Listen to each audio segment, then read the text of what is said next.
So, bottom line, I appreciate you coming, Mr. Secretary. Is the southern border secure? I think it's fair to say, Senator, that there are ways in which we can improve. No, that's not the question. Is it secure? Well, if you can't figure this out, no. Is that a hard question? Well, it can be a hard question. Well, it's not today, because a million people came across all-time highs with no end in sight. If we legalize one person under this program, which I've been historically for, how will it affect border security? Will it be a run on the border? I don't believe so. In fact, you don't believe so. You don't believe that if we give legal status to hundreds of thousands of people without first securing the border, there won't be a rush on the border? I don't believe so. Why? Well, in large part because the people we're talking about within the ag workforce are people that have been here for a long period of time. Do you understand pull factors?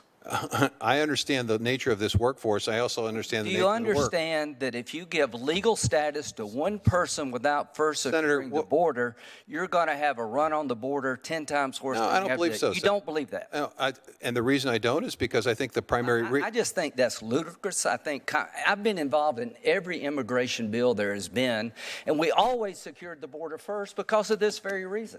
You don't give amnesty and hope people won't keep coming.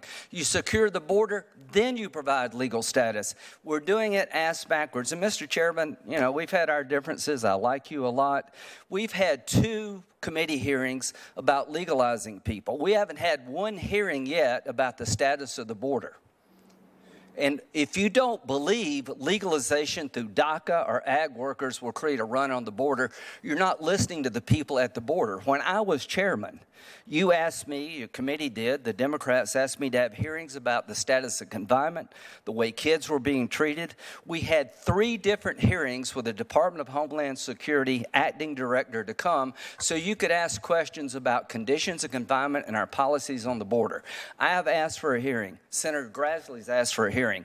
There's no way in hell we can legalize anybody until we first understand the effect it would have on the border and whether or not it would incentivize further illegal immigration. And Mr. Secretary, you're a fine man. I think you're very good at your job. But if you can't figure out that legalization without first securing the border doesn't create a problem, then you really don't understand this issue. And Mr. Chairman, when you asked me to do things that some of my people didn't want to do, we did it. We had hearings. It is now time for this oversight committee to have a hearing about what the hell happened at our border. In December 2020, we had the lowest crossings, illegal crossings, in 45 years.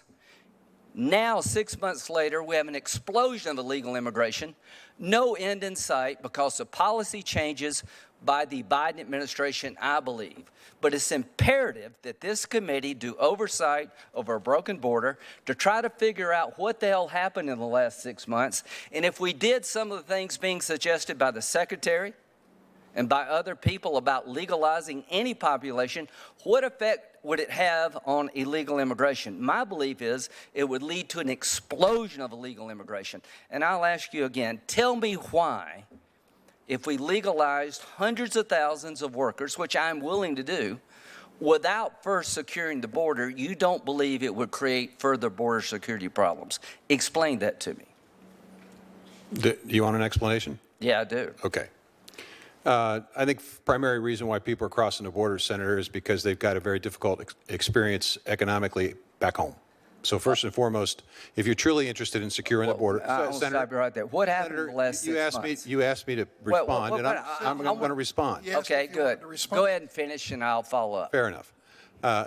If you're truly serious about that piece of it, then I think we have to take a look at how we can help create better opportunities south of our border. So you don't believe catch and release has had an effect on the surge in illegal immigration? You ask a question about the agriculture workforce. But you've given answers about immigration. Well, no, I'm asking. I'm here to talk. No, you answered that the key is to give more money to the Triangle countries. No, is that the key? The key is helping them build their own economy. We've been trying to do that for years. I don't know how well we've been trying to do it. But I will tell you this. You don't believe the change in policy has affected a wave of illegal immigration? You don't believe eliminating remaining in Mexico has affected a surge of people seeking asylum claims?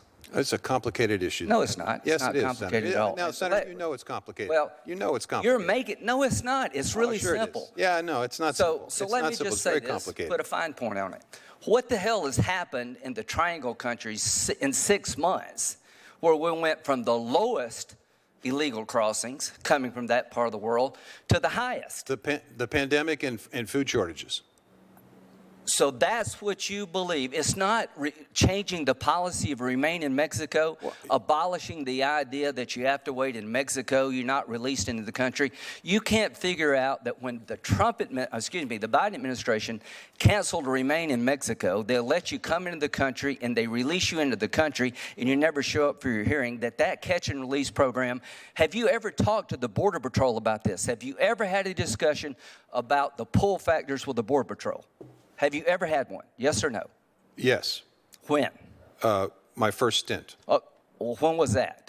Well, I don't remember the year, sir. Okay, has it been in the last 10 years? It may have been. Has it been the last year? No.